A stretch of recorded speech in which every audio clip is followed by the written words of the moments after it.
Palestinians have been gathering en masse in Gaza and within Israel proper, between 20 and 30,000 people to protest.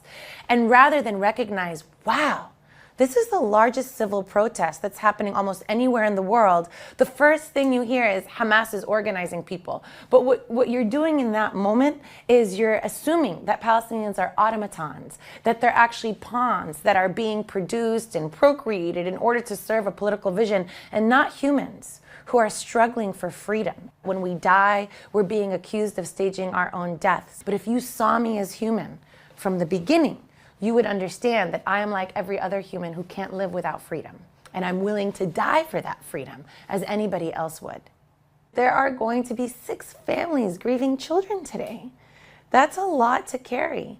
And the fact that they can't grieve those children but have to respond to whether or not Hamas told them to do it, it's layers upon layers of violent dehumanization that happens. It's almost like Mike Brown in Ferguson, Missouri, when he was shot dead, right? People wanted to roll tape about how he stole cigarillos.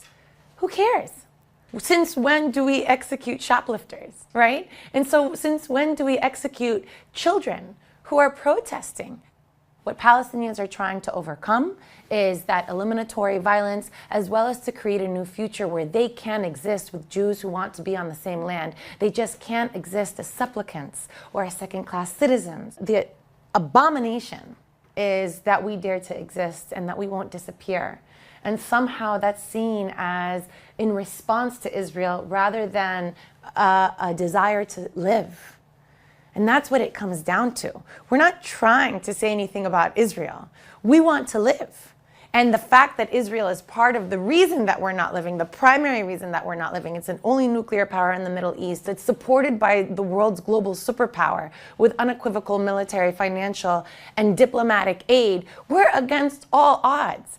The fact that we've survived this long is a miracle and will be one day, I think, one of the most tremendous inspirations to anybody reading history in the world. That we managed to survive, that we managed to live with dignity, that we managed to love, that we managed to build futures with other people also fighting for freedom.